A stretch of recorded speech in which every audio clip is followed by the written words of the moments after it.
So I want to thank you for coming here and playing with us and sharing your beautiful energy and wisdom.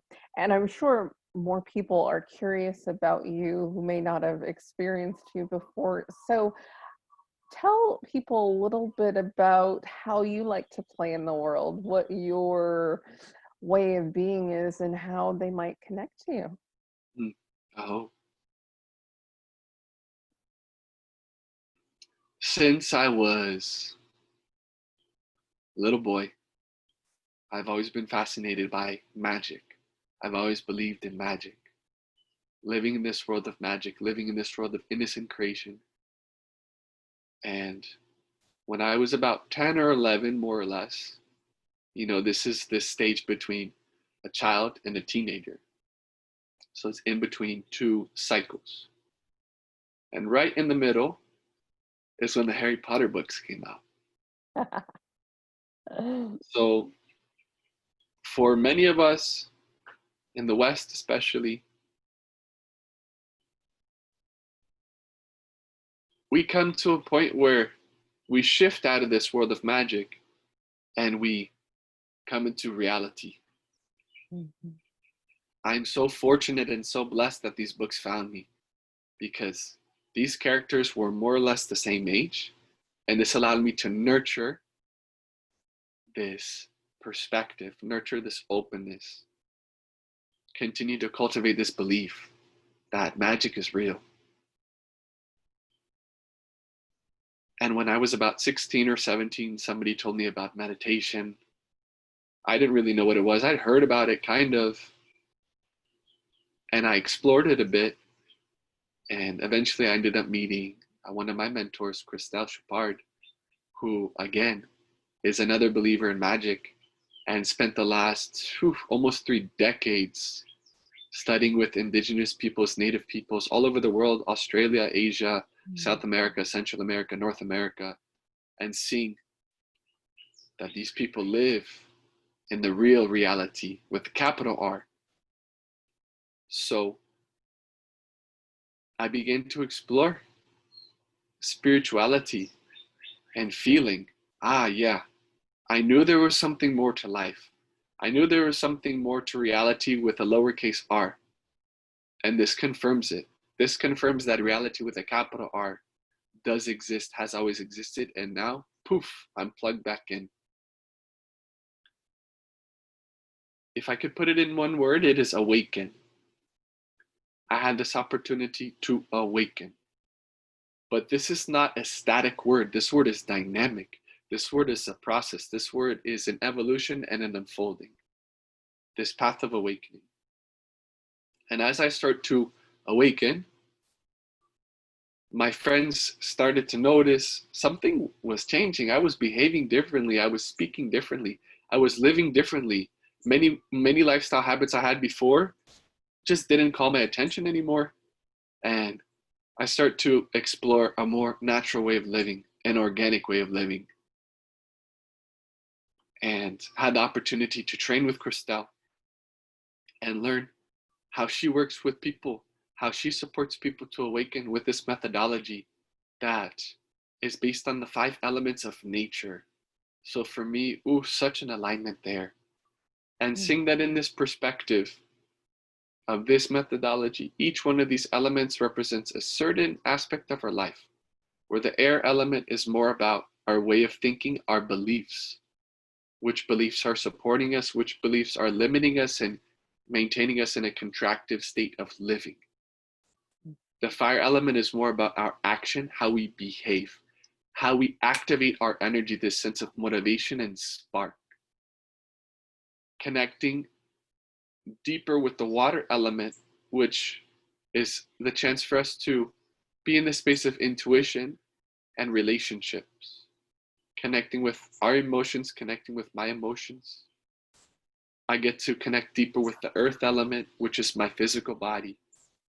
And of course, the earth around me. Learning how to relate with this earth in a good way. And the last element that I get to learn about with her is the ether. So it's like this spiritual connection that I have, that we all have, this relationship that is unique, and different for each one of us. We can connect, some people more through meditation, some people more through yoga, some people more through prayer, some people walking on the beach. Mhm. So for me, when I have the blessing to work with people, I get to see where they are in the context of each of these 5 elements and see where is this main blockage? Where is this element needing some support, whether it's into their relationships, having some stress, not seeing eye to eye with someone, going into this element of the water and seeing what's causing this blockage. What is this stone that's blocking the flow of water in their life? And seeing what we can do to release this stone so that the waters can flow again. So this has been a main way for me to support people to recognize and release stress triggers and also awaken their inner gifts. Awaken these inspirations, awaken these visions that they have for their life, these dreams that they have, and giving them practical tools that allow them to move towards it. With my guidance in the methodology, guiding them to their intuition and their inner voice. What is it that they feel intuitively is the next step to take? Of course, always keeping a framework and offering suggestions. Now, for me, what's been fascinating is applying this to my own life. I got to reconnect with music, which is one of my gifts, which is one of my passions, which is one of my first loves. And I got to explore this music and got to learn about sound healing. Really, you can open a space and create an energy field with instruments and a specific intention that supports those who are in this field to shift back into alignment, to have emotional releases, to regress back to traumatic experiences from childhood and revisit, recharge, release any judgment, and distill that pearl of wisdom, what they could learn from that experience, whether it was to establish boundaries or to use their voice. Really, we can do that with music and sound. So I began to explore and train with different people how to facilitate these sound healing ceremonies, how to support people to awaken in this way. And this has been really fascinating work for me to connect with one of my soul purposes, one of my soul gifts, to give a space for others to open and connect with their own.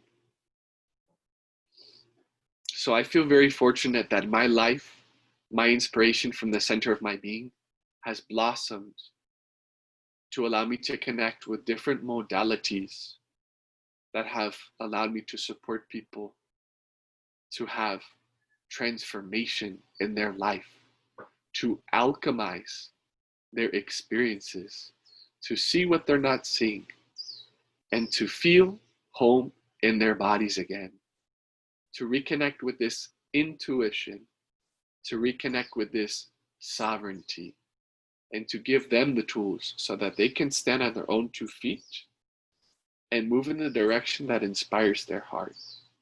For me, it's that simple. And I am so grateful that I have been blessed with these opportunities to support people, because just as all my teachers and all my guides and all my mentors have elevated me, now I have the opportunity in a humble way to elevate others so that this can be a ripple effect. They can elevate their family members, they can elevate their friends, they can elevate their community, their colleagues in their workplace. Mhm. Mm. Beautiful. And having gotten to experience it myself, I can definitely attest to that, as well as the remembering of these gifts and these talents.